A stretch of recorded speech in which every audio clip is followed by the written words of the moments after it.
Saudara-saudari yang terkasih dalam Tuhan Yesus Kristus, salam sehat dan salam sejahtera untuk kita semuanya. Hari ini saya akan membawakan renungan untuk kita yang berjudul Hari ini telah lahir bagimu Juru Selamat. Mengawali renungan ini, saya ingin menyampaikan sebuah ilustrasi untuk kita semua. Di sebuah kota, ada satu keluarga miskin yang hidupnya pas-pasan. Pada suatu hari, beredar berita bahwa sebuah rombongan sirkus akan mengadakan pertunjukan di kota mereka. Seorang anak kecil berlari kepada ayahnya, meminta uang untuk membeli tiket menonton sirkus tersebut. Tetapi dengan sangat sedih, ayahnya berkata bahwa dia tidak memiliki cukup uang untuk membeli tiket untuk menonton sirkus. Lalu ayahnya mengajak anak tersebut untuk bekerja, mencari uang demi membeli tiket. Dengan usaha yang keras, akhirnya setelah bekerja beberapa hari, mereka berhasil memperoleh uang untuk membeli tiket. Dengan senang hati, si anak itu sungguh bahagia, sungguh senang. Akhirnya dia memiliki cukup uang untuk membeli tiket. Tiba pada hari yang ia nantikan, hari pertunjukan. Anak itu sudah bersiap-siap mulai dari pagi untuk pergi menonton sirkus yang sudah lama ia rindukan. Sebelum pertunjukan dimulai di sebuah stasiun, si anak berlari menuju kota dan berdiri di jalan raya di mana sedang berlangsung pawai atau arak-arakan yang mempertontonkan para badut, harimau, gajah, monyet, dan lain-lain. Anak ini sangat gembira menyaksikan pawai sirkus itu. Ketika seorang badut datang mendekatinya sambil menari-nari, dia pun memasukkan tiket ke dalam kantong yang dibawa sang badut.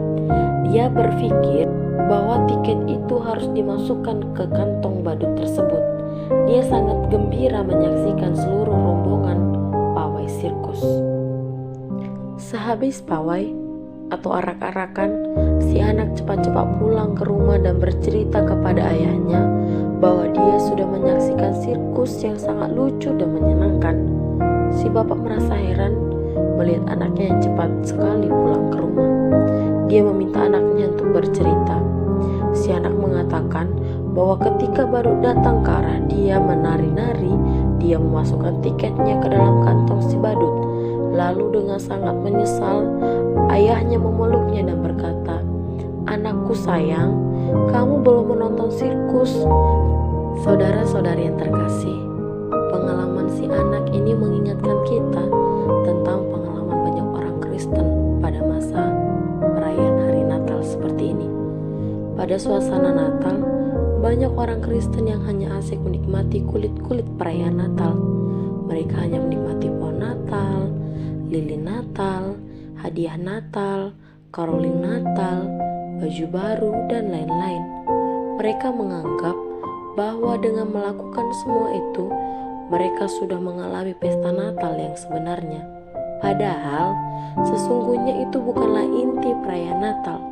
Itu semua hanya parade Natal, aksesoris Natal, dan bukan sukacita Natal yang sesungguhnya. Lalu, apakah sukacita Natal yang sesungguhnya? Seperti firman Tuhan yang menyapa kita pada saat ini, yaitu yang tertulis dalam Lukas 2 ayat 11. Hari ini telah lahir bagimu Juru Selamat, yaitu Kristus Tuhan di kota Daud. Itulah sukacita Natal. Akan lebih jelas kalau kita membaca mulai dari ayat 10 sampai ayat 11 yang merupakan suatu kesatuan. Demikian firman Tuhan. Lalu kata malaikat itu kepada mereka, "Janganlah takut, sebab sesungguhnya aku memberitakan kepadamu kesukaan besar untuk seluruh bangsa. Hari ini telah lahir bagimu Juru Selamat, yaitu Kristus Tuhan di kota Daud." Hal yang menjadi pesan penting bagi kita dalam proklamasi Natal yang ingin disampaikan pada saat ini yaitu yang pertama, kata jangan takut, don't be afraid. Kata jangan takut adalah kata yang paling sering diucapkan Tuhan kepada hamba-hambanya dalam Alkitab. Yosua, Daud, Salomo, Nabi Yesaya, Yeremia, dan lainnya. Juga Yesus mengatakan, jangan takut kepada murid-muridnya yang diombang-ambing gelombang, kepada murid-muridnya ketika Yesus hendak naik ke surga. Proklamasi Natal, kata jangan takut ini pertama kali disampaikan kepada para gembala, yaitu kepada kelas sosial yang paling rendah. Gembala sama dengan budak, orang miskin, najis, dan berdosa, yang membutuhkan anugerah, penghiburan, dan penguatan. Kabar baik itu bukan disampaikan kepada kaum ningrat dan orang-orang kaya di Palestina, bukan juga disampaikan kepada orang elit politik seperti Raja Herodes yang menjadi raja orang Yahudi, atau Kaisar Agustus, penguasa kekaisaran Romawi yang menjajah daerah Palestina pada saat itu. Bukan pula disampaikan kepada kaum terdidik atau pimpinan agama seperti imam-imam kepala, bukan juga kepada para ahli Taurat dan orang Farisi yang merupakan ulama-ulama Yahudi yang sangat berpengaruh, dan juga bukan kepada para asketis yang bertapa menantikan kedatangan Sang Mesias seperti Simeon dan Hana. Kabar baik atau good news evangelion ini justru diselamatkan pertama kali kepada kaum gembala. Pesan Natal yang kedua adalah kabar baik, good news.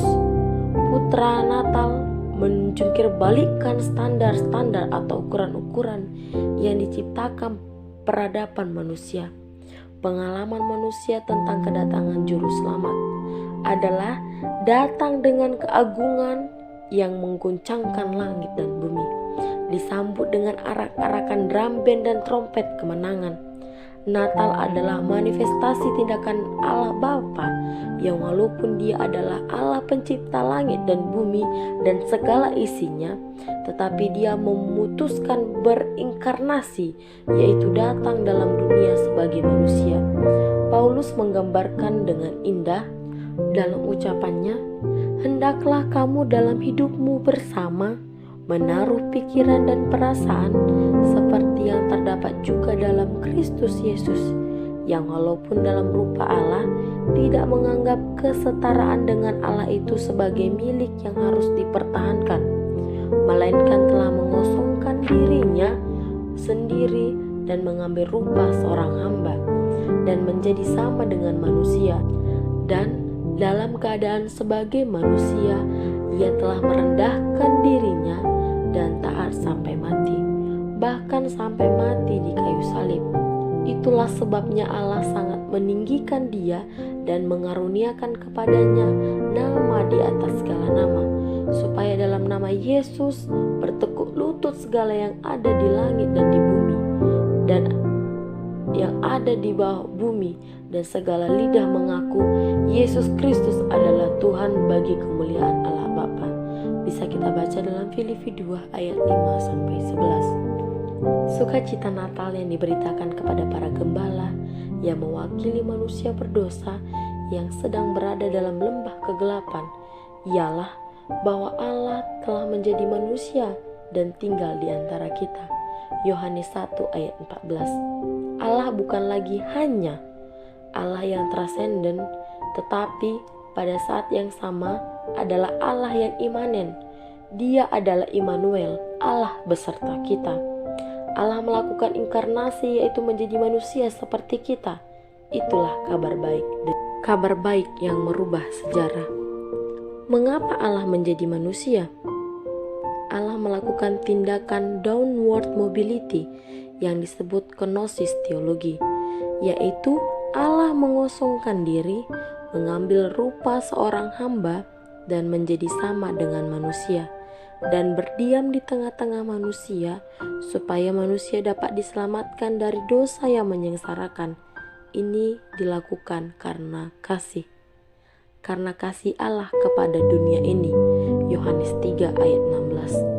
Tindakan Allah ini bertolak belakang dengan sifat manusia yang dikuasai oleh iblis, yang berkarakter upward mobility, yaitu meninggikan diri, bahkan ingin seperti Allah, seperti yang tertulis dalam Yesaya 14 ayat 13-14. Aku hendak naik ke langit, aku hendak mendirikan tahtaku, mengatasi bintang-bintang Allah, dan aku hendak duduk di atas bukit pertemuan, jauh di sebelah utara.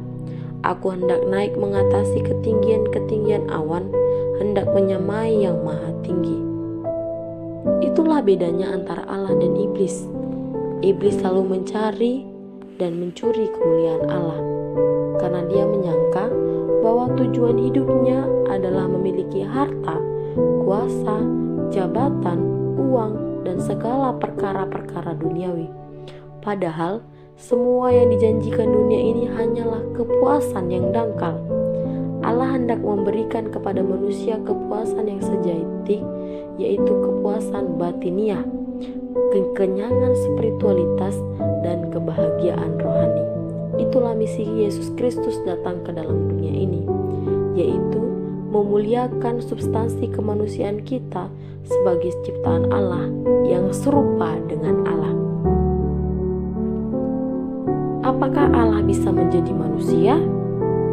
Apakah Allah bisa menjadi 100% Allah dan pada waktu yang bersamaan 100% manusia? Jawabannya bisa, karena Allah adalah Allah yang maha kuasa dan maha takdir. Ketika Allah dalam bentuk daging berada di dalam dunia, Allah yang sama juga dalam bentuk roh tetap berada di surga mengendalikan seluruh ciptaan atau alam semesta.